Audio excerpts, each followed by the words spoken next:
We're back with part 3 of our CGC reference guide series here. We're doing Sega today, all the Sega consoles. They didn't Oh include Game yeah, Gear because they are it jerks. breaks my heart. He told me that the other day we were texting, talking about what we were going to talk about for this month's episodes, and I was ready to start throwing hands, I wonder if start that's. burning. I wonder if it's because they don't grade them yet.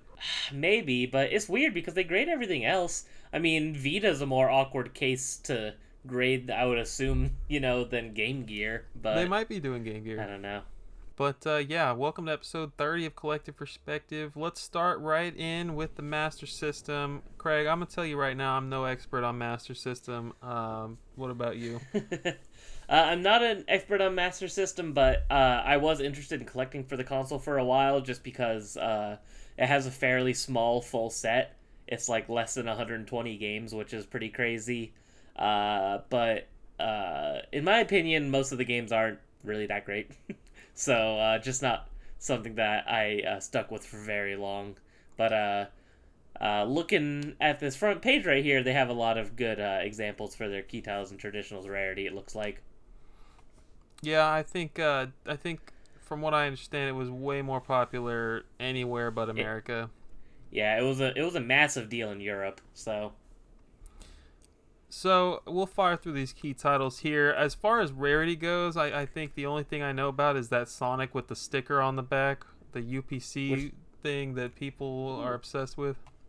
and spoiler alert, it's not even on the traditional It's rarity not even list. on So there. We got 3 Alex Kidd titles. If you asked me like what the mascot of the Master System was, it would definitely be Alex Kidd. mhm.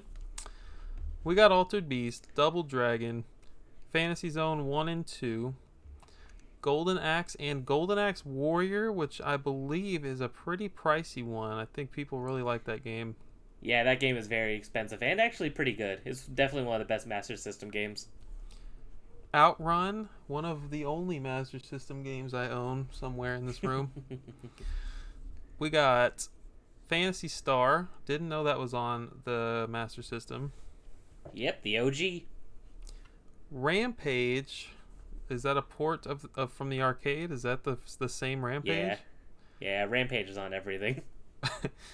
R-Type, Shinobi, Sonic the Hedgehog, Space Harrier, Spider-Man, Strider, Wonder Boy 1, 2, and 3. Um, yeah. I don't know a lot about Master System. I mean, there's really not a lot to know. I think they pretty much covered it in terms of key titles there. Uh, like you were saying, there's the expensive version of Sonic the Hedgehog where it has a UPC sticker over the sticker. They just basically took the European version, and that's how they made an American version, was a different UPC sticker, which is interesting. Um, if you're gonna play an 8-bit version of Sonic the Hedgehog, the Master System version is a bit better than the Game Gear version because it doesn't have the shrunken down resolution, and it is also a completely different game than the Genesis version. So if you're a Sonic fan, it's definitely worth checking out. It's not the same one as the Game Gear one? Oh, it is. Oh, okay. I said it's not the same as the Genesis. I said. Mm. And then, of course, if you're a JRPG fan like me, Fantasy Star 1 is disgustingly difficult, but definitely essential if you want to play some classic JRPG goodness. Also, a very early game to have a female protagonist, which is also always something cool to see, because there wasn't a lot of that back in the day. I just think that the continuous like white grid is so interesting. I can't believe that. It's awful. It's awful. It looks so I'm not a stupid. big fan of it on the shelf. Like you can see the spines right here. I don't like it a whole lot, but I gotta say it's consistent. That is for sure. Yeah, the Switch is consistent too. So, and Switch collections look like a wall of blood. It's disgusting. Not a fan. But yeah, I appreciate a consistent spine, but I definitely think the junior year of high school calculus graph paper wasn't the way to go. But that's what they decided to do. So It's an not my interesting favorite. choice. It's probably my least favorite, actually. Might be my least favorite box art of any retro console, is the template for Master System. Going through rarity, let me know what you know about these. But Aerial Assault, I have heard of Alf. Hmm. Dick Tracy, E-SWAT, Ghouls and Ghosts. James Buster Douglas Knockout Boxing, I've heard of. King's Quest, I've heard of Montezuma's Revenge. Psycho Fox, and Super Monaco GP. I would say that's pretty fair. The only thing that's weird is that it doesn't have any of the UPC sticker versions of games, and it could be. I mean, maybe people or CGC's just considering those variants opposed to the North American copies. Because I mean, really, it's just a UP sticker. It's not even on the artwork of the game. It's on the outside of the Yeah. case on the plastic. So I'm thinking that's maybe why like the Spider-Man and because Spider-Man has a UPC sticker version as well. Interesting. And same with Sonic the Hedgehog, and I think there's a third game, but I can't remember. So I'd say that this list is fairly accurate. Knockout Boxing, of course, has always been the big one for Master System. Even back when all the games were, $15 to $30, that was always a game that was in the multiple hundreds of dollars. So, and I think it's because it only got, I believe it's because it only got one print run because they made that game and then he lost like his championship title like the same month. So then everyone was like, ah, what a loser. So And they all went to Nintendo. and then they all hung out Mike Tyson for a little while. So you can see this Alex Kidd up here is missing the hang tab. You definitely have to worry about hang tabs when you're collecting Master System and Genesis titles. Yes, I mean, I don't, but normal people probably would worry about that. I know people that have torn them off of their game just because they wanted to fit on their shelf better, and I find that kind of disturbing. We flip the page here, and we do see them talking about the US UPC sticker. There it is. And there's Spider-Man's on Spider-Man, like you said. there. Yeah, so UPC stickers: Golden Axe Warrior, Sonic the Hedgehog, Spider-Man, and Strider. Okay. There's significant. So maybe there's more than that. I think those are the only ones, but because I only ever knew of 3. I actually didn't know that Strider had one. The Golden Axe Warrior was the other one I knew about, so that's pretty interesting. Towards the end of the Master System's life, Sega placed maroon stickers with the phrase Sega for the 90s, the new generation on the case, manual, and cartridge of several games. These stickers can be found on the back of the case and the manual. That's pretty cool. I didn't know that. Yeah, I've never seen that before. I wonder if that's really hard to come by, because I've never seen that sticker on any Master System game. That's pretty cool. Bold typeface and label changes. Yeah, I need to come in here and read through this just to have that knowledge. It's pretty cool. Yes. Yeah, down there at the bottom corner, you can see, too, some of the games had the blue labels instead of the red, which is interesting, too. Alex Kidd and Slapshot were only released with blue labels in the US, while their PAL versions came with red cartridge labels. Very interesting. It's super weird. I don't know why they did that. But I have seen, too, talking about the bold typeface and label changes. Like, I know Phantasy Star has a version with, like, thinner text and bold text on its cartridge and stuff, too. So there's a lot of weird different variants on Master System that if you didn't know what you're looking for, you'd have no idea. But could definitely affect the desirability and the cost of some of those games. Honestly, there have been several occasions where I've been like, oh, you know what? I bet this would be pretty cheap on Master System. Like, I hear about a game, and I'm like, oh, I bet that's cheap. Let me go grab that. And it's not. Nothing is ever cheap on this console, which is weird to me because I feel like it's almost got that Atari, like, people don't care about it level, where just, like, people don't even realize that there was anything before the Genesis. But no, there's definitely people out there that give a dang about the Master System. Oh yeah. Well, I think I mean people will give a lot of grief and make fun of Nintendo collectors a lot, but I would argue Sega collectors are probably honestly overall more hardcore. Honestly. Anything else from Master System? Nope. Doesn't look like it. All right, this will be fun. We got some Genesis here. Came out in Let's go. 1989. They got all the Sonics lined up right there. Beautiful. All right. Starting off with a licensed title, Batman Revenge of the Joker. We got Battletoads and Double Dragon, the Ultimate Team. Not sure I'd call that a key title, but that's cool. Castlevania Bloodlines, Contra Hardcore, two excellent games. Disney's Aladdin. You always hear people talk about Aladdin and Lion King. I'm surprised Lion King's not up here. Mm-hmm. Earthworm Jim, big one. John Madden Football started. The OG. Yes, sir. We got Mortal Kombat 1 listed. Phantasy Star 2 and 3. So what, the first Phantasy Star was on Master System. Was it also on Genesis or no? No, just on Master System. But it's weird they have Phantasy Star 2 and 3, but not 4, even though 4 is, like, everybody's favorite Phantasy Star.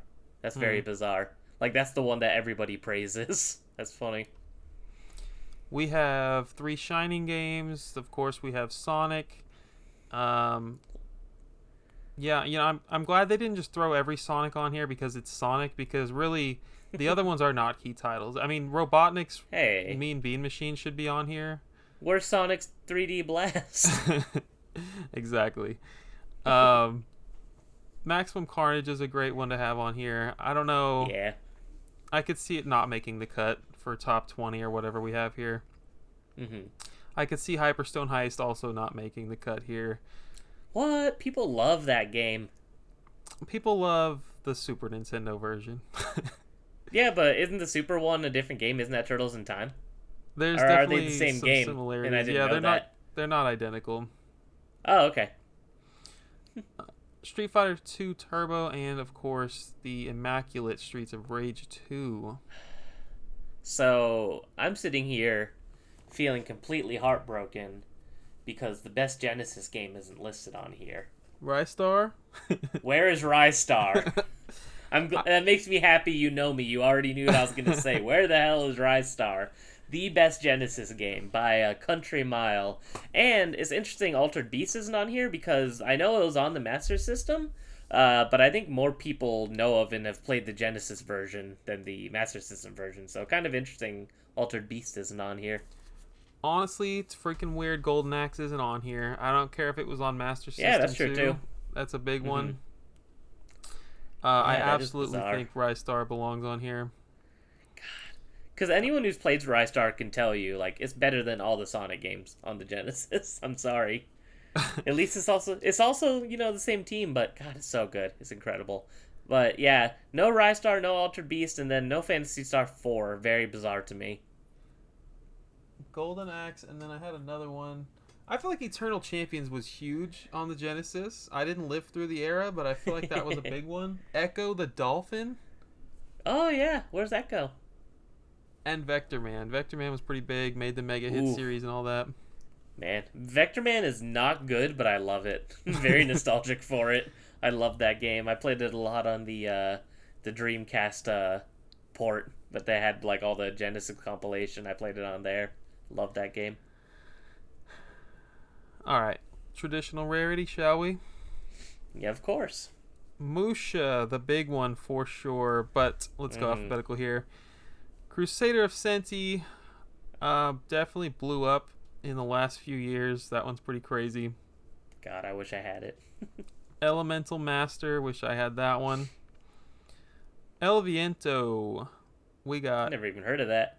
John Madden Football. I don't know anything about this John Madden Football right here. 1993 Championship Edition. That's interesting. Huh. Outback Joey debatably counts for the set. I don't know. You know about Outback Joey? Yeah, it seems like people are up in the air about that one. Yeah. I've never seen a definitive answer for that, so... That one's super cool. The personal heartbeat trainer. The Punisher, I would love to have that freaking game. It's so fun. It's such a good game. Troubleshooter, I do not know. Me neither. And I do know Kamikaze Squirrel. Zero the Kamikaze Squirrel. Interesting. I feel like there's a few missing there, but I couldn't name them right now. I feel like there is too. There's a hole in there, but I can't tell what it is. If I sorted price charting by highest, I would find the answer, I'm sure. There you go. But when I think of rare Genesis, Crusader, Ascenti, and Musha are the ones that definitely come to mind first. Crusader Ascenti is like a dream game for me. It's so fun, and it's an Atlas title. Pretty sure it's the only Atlas title on Genesis, which is cool too. So maybe one day. All right, flipping it on over. We got some Blockbuster cartridges here. These are super cool. Yes, they are. Well, actually, I don't know about the left one. I do know about these Game Factory ones. Yes. So, my local store, I wish I would have went, Retro City, they did a sidewalk sale a few weeks ago. It was a 2 for $5 sale, and they put 2 Game Factory cartridges out there to see if anybody would find them, and nobody found them. They put it on their TikTok and like to see if anybody would come and find it, or if anyone would just come across it, because they put it in the bin with all the other Genesis games and just mixed it up, and no one ever came across it. So now they're sitting in the store for regular whatever they go for price. They have the green one and the blue one, which is cool. But I'm like, man, the one time I don't go to their sidewalk sale and look at everything. Man, I feel like you told me this recently. That's hilarious. I know. I can't believe. I mean, goes to show you, most people don't give a crap about loose Genesis cartridges because nobody looked through the bin. Flipping it on over, we got variants here. Lots of not for resale. Definitely Sonic and Sonic 2. Yes. ESRB rating. Yeah, a lot of games did not have ESRB at first. Most of y'all know this already. Did not know about the seal of quality change. Yeah, I've never noticed that. That's interesting. How gorgeous is that Splatterhouse 2 cover art, man? I love that blue. I love it. It's so fun. It's so fun. I love the kind of same but different kind of style they went with for Genesis artwork. I think it looks very cool on the shelf, the variety that you get with Genesis, because it's all different, but it still goes together. Like, nothing ever looks out of place. Oh, you mean the spines? Yes.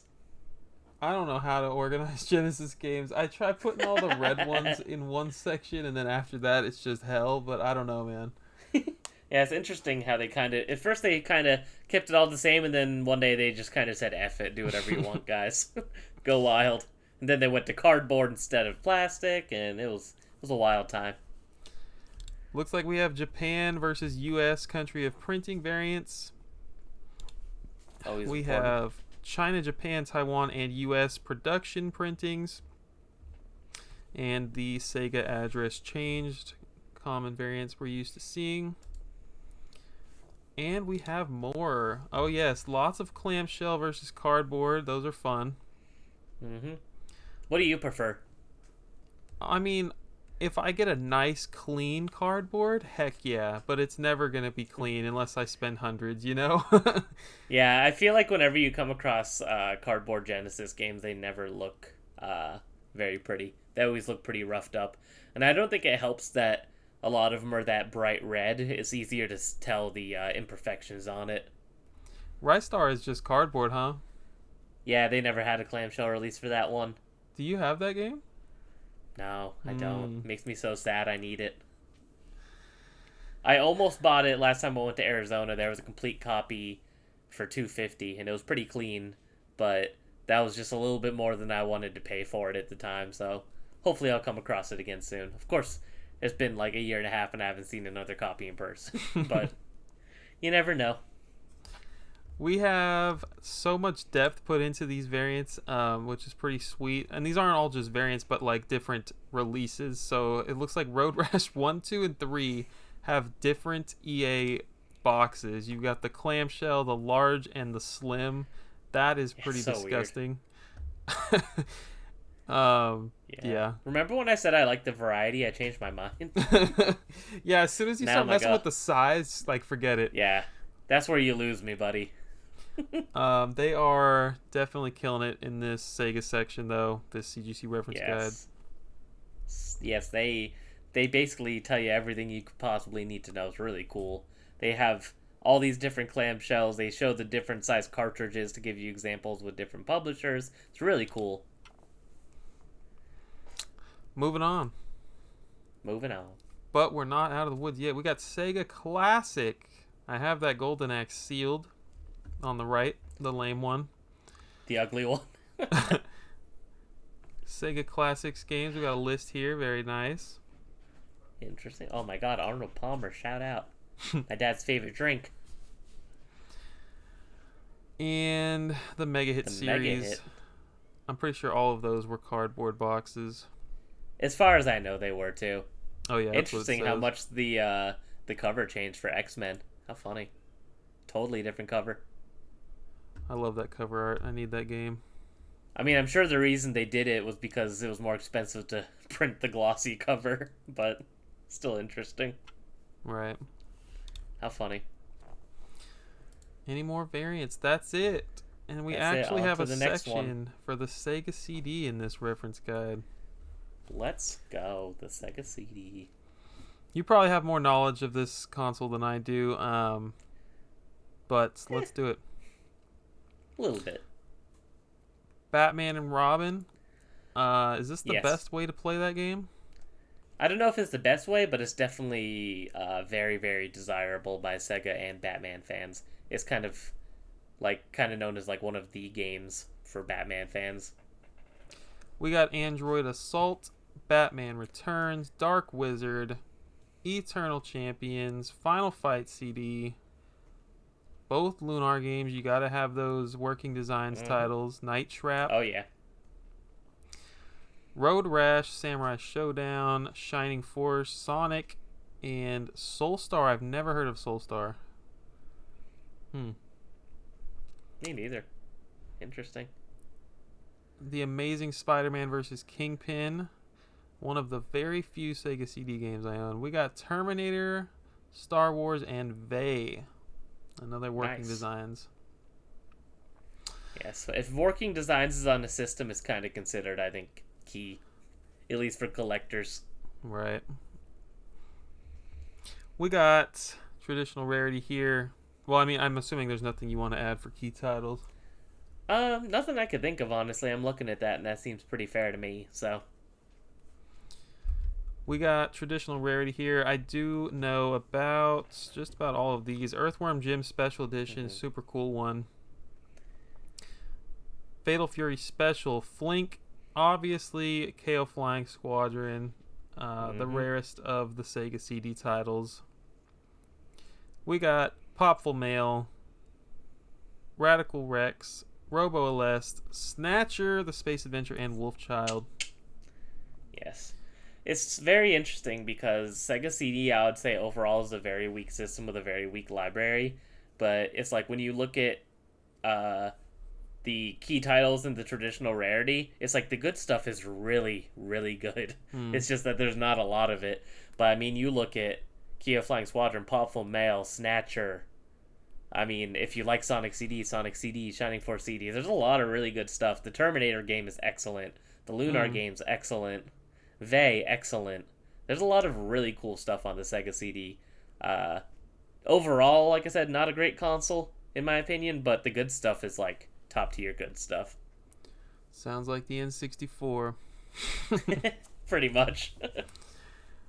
Yeah, let's move right along. Would love to have Popful variants. Mail one day. That game looks awesome.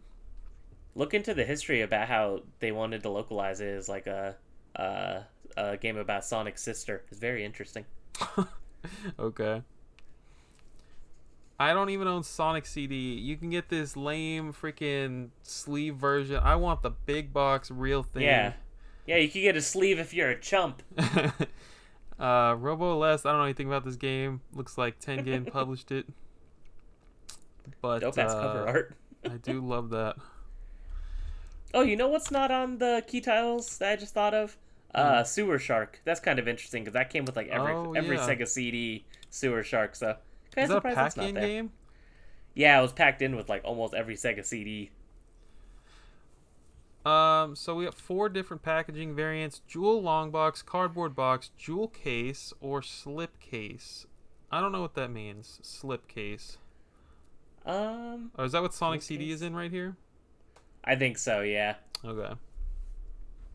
Yeah, just like a paper sleeve. So, cardboard boxes are very, very hard to find for Sega CD games, and kind of like Genesis, when you find them, they're always in really crappy condition. So, definitely a rough rough. It's a small library, but it's a very difficult and very expensive one to collect for.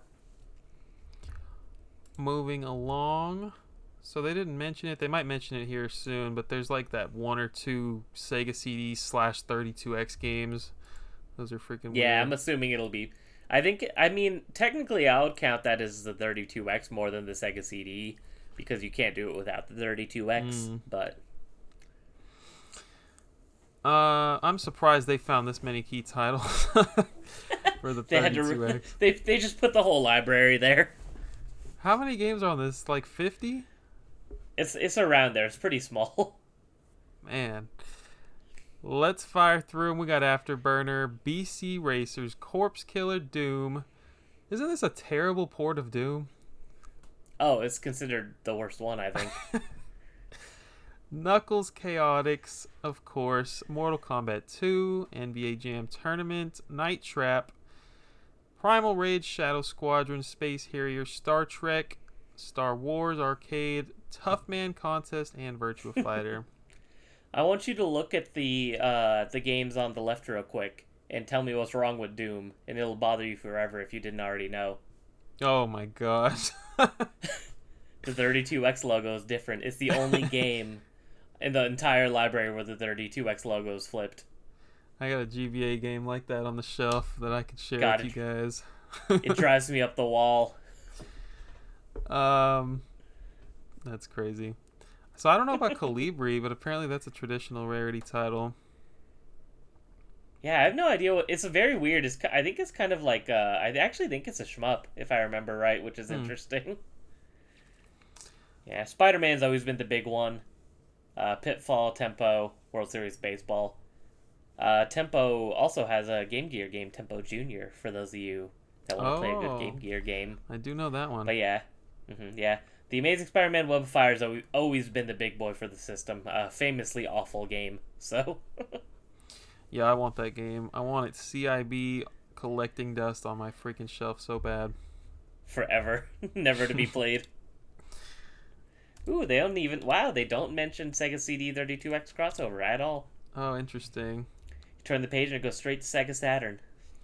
As of publishing, there are no known variants for the 32X. Is that a thing? Are there no variants? Interesting. Huh. You know what?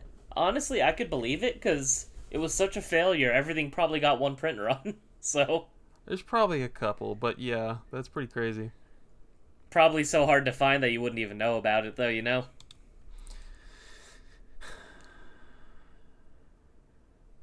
That's pretty sweet. And then we turn the page and we get to the coolest Sega home console. More working designs. Let's go, baby. Yeah, take us through the key titles, Craigley. Alright, so we got Clockwork Knight 2, D, Daytona USA, Die Hard Arcade, Enemy Zero, Guardian Heroes, Madden NFL 97, that's an odd choice, Mega Man X, Mega Man 8, Mega Man X4, Mortal Kombat Trilogy, Nights into Dreams, one of the greatest games ever made, Resident Evil, Panzer Dragoon 2, Quake, Sega Rally Championship, Sonic 3D Blast, Sonic Jam, Sonic R, Virtua Fighter 2, and X-Men Children of the Atom. Children of the Atom is a fighter like Marvel vs. Capcom type game? Mm-hmm. Okay. Excellent game. It's kind of... I understand why they have split up like that, but a lot of the traditional rarity games I would also put as key titles. There's so much good stuff on the Saturn. It's such a good system. It's insane how high quality the games are on that system, and so many people sleep on it. Traditional rarity, we got Albert Odyssey, Battle Sport, which, if you ask me, rare Sega Saturn game, minus Daytona USA Netlink Edition, which was a mail-in game. You got Burning Rangers, you got House of the Dead, you got Lunacy, you got Magic Knight Rayearth, which is the second best game on the system, and it was the last game physically released in North America. We got Panzer Dragoon Saga, which is my 5th favorite game of all time. We have Power Slave, and we have Saturn Bomberman, which most people consider to be the best Bomberman. The Sega Saturn kicks ass. Sega Saturn will kick your wallet's butt for sure. I think Daytona Netlink is one of the coolest things ever. It's basically the Pokemon box of the Saturn. It's way harder to find. Yeah. So Yeah, I think it's Like awesome. it's really cool. There's so many good games, working designs, uh, localized and put out so much good stuff on it. The Sega first party output is amazing. You know, Shining of the Holy Ark, the Panzer Dragoon games, House of the Dead is amazing. Uh, there's just so much good stuff for it. Burning Rangers is an awesome, awesome game. It's so good. It's such a good system. I think that they pretty much nailed it for the most part. Also, real quick shout out to Sonic Jam. That game has like the best aesthetic of any early 3D game, and it's so fun just running through the open little area of it. I love the Saturn. I could gush about it forever. What Let's is this? move on before I ramble. What is Sega ages from working designs? Sega ages. It's kind of like they like remade arcade games Oh. from like early Sega days. Yeah, so much stuff on here that I've never played that I would love to play. Both traditional rarity and key titles, and stuff that's not even listed here. You know, there's so much cool stuff. Yeah, like we got Resident Evil here. Resident Evil on Saturn has an exclusive boss that's not in the PS1 version, which is cool. We didn't get it in America, but the Sega Saturn version of Castlevania Symphony of the Night also has extra content that the PlayStation 1 version didn't have. A lot of interesting little things like that on the Saturn. And of course, we love those freaking long boxes. Yes, we do. They are beautiful. Beautiful on the shelf. Flip the page to a pretty awful cover art of Panzer Dragoon Saga. I know, it sucks because it is one of the greatest games ever made, and it has one of the worst cover arts of all time. But if you ever look up the Japanese art, beautiful. Saturn variants. Oh yeah, we didn't even talk about it on the Sega CD. It might have been listed, I don't remember, but they have those. Doesn't one game have like 8 different disc variants? Pop Full Mail or some working designs game. So I don't think Pop Full Mail has different disc variants, but I know the Lunar games both have I think 3 or 4 different discs for each of them. And same goes for majority of the working design games on the Sega Saturn. It's kind of interesting because they basically made their games for collectors. It's almost like they knew that, you know, these things were going to be really desirable down the line, because all of their games come with like stickers and like all these little extra bonus things, and then all the games have different cover art variants. And then if you want to get these games on eBay and stuff now, you might be paying more or less depending on what disc art you get.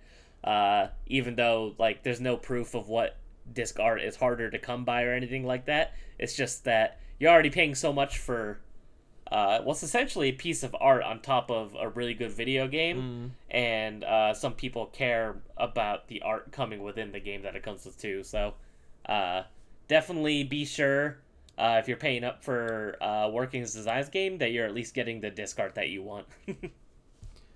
I honestly, if you have working designs games on your shelf, you're probably the coolest person that you know.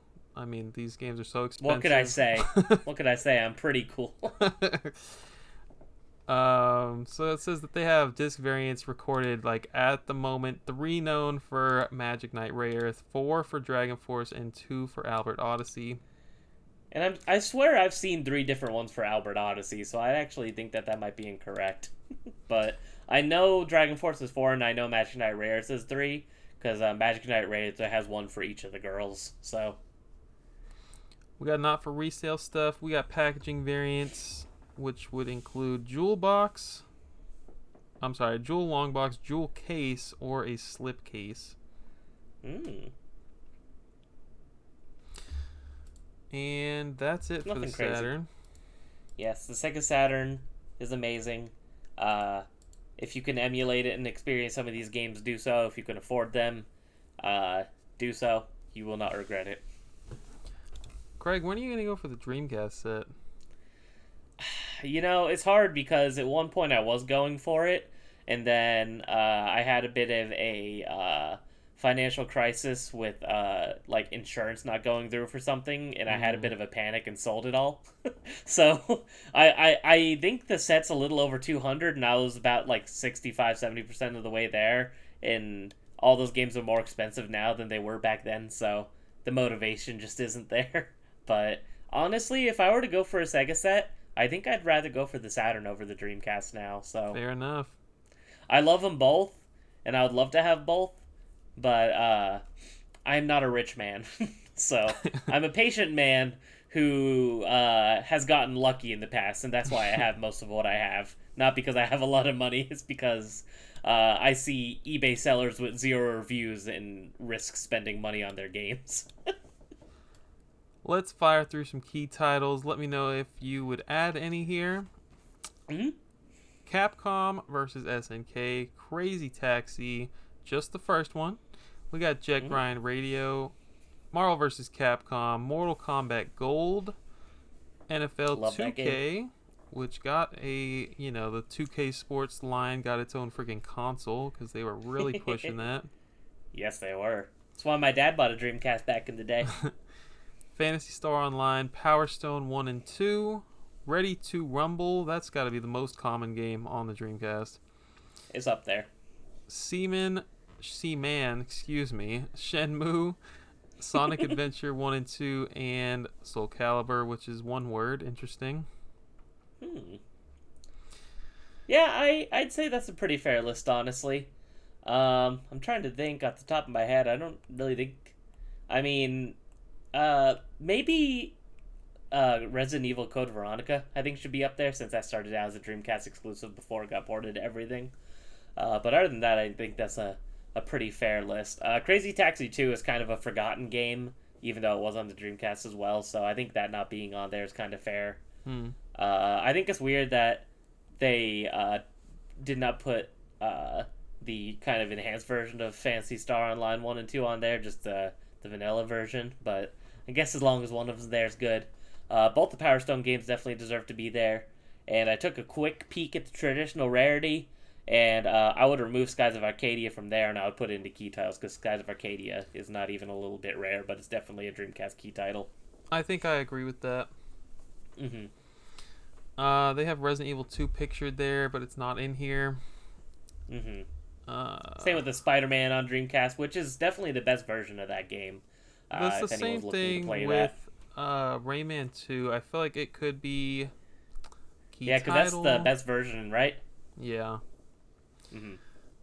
That was the version I had growing up. I'd love to see that on here, but you can't win them all. No, you don't get any Rayman love here. Yeah, pretty solid. I have always wanted to play Dino Crisis. Those games look really freaking cool. The second one's okay. The first one is great. Definitely recommend the first one at least. We got a bunch of Capcom stuff. Bangai-O, Cannon Spy, Gigawing 1 and 2. Then we got Gunbird 2. Did Ikaruga not come out in America? No, it didn't. Oh, okay. Just on the GameCube. Illbleed. Is this a survival horror or something? Yes, it's super, super weird. One of the strangest games ever made. Dang. Definitely worth checking out. JoJo. I want it so bad. I'm such a big JoJo fan, and I don't have it. It makes me so sad. There's a store in town locally that has it, but they're asking a little bit too much for it, so... Project Justice. I think that one is also Capcom. Yes, it is. Tech Romancer, Mars Matrix, and Skies of Arcadia. Yeah, it's there's a lot of hard to find Capcom games on the Dreamcast for some reason, which is kind of interesting. Probably just that they're so sought after. I mean, I don't know. That's true. I mean, JoJo's is legitimately rare, so that's also the first. I believe it's the first piece of JoJo's media we ever got in America, which is kind of cool. So that game is that's Capcom? Yes, it is. Wow. Yeah. I'm trying to look. Gigawing 2 and Gigawing 1 definitely is good on there. Cannon Spike also a Capcom game, which is rare. I'm kind of surprised Elemental Gimmick Gear isn't on here. I know it's not super expensive, but that's always been a pretty hard to come by one. Egg, as some people call it. Did Resident Evil 3 come out on PS1? Yeah, it came out on PS1 and Dreamcast. Oh, okay. Mm-hmm.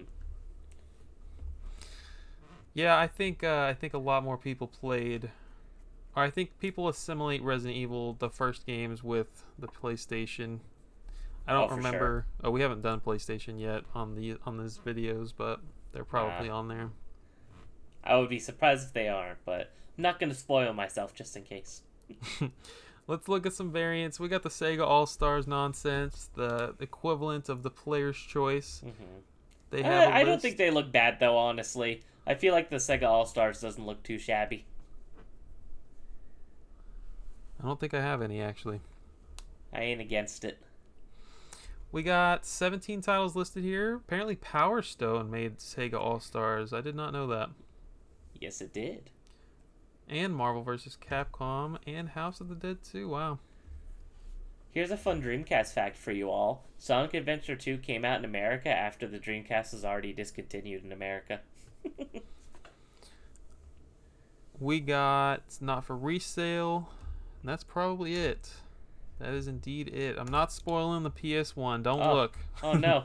Close your eyes, everybody. Yeah, that was fun. solid. Do you feel like you learned something today? I feel like I've learned a lot, especially about the Master System. Yeah, I know. I want to look into that Sega in the 90s thing. I think that's super interesting because I've never seen that before. Or Sega for the 90s. I'm going to try to see if I can find some games with that somewhere. That's really interesting. Good stuff, though. Good stuff. Yeah, thank you guys for watching. Yes. I mean, at this point, probably just going to finish up the CGC reference guide. We might skip the Atari and Odyssey stuff because it's just going to... I don't know. We'll see. I promise you don't care as much as we don't care. Even if you think you care. Overall, I would say this guide is shaping up to be pretty solid and definitely would recommend it for whether you're a new collector or not. You're going to learn something, no doubt. Yes, 100%. Be sure to comment below your favorite Sega console. Yes, let us know, and we'll see you next month for episodes 31 and 32. All right, take care, y'all.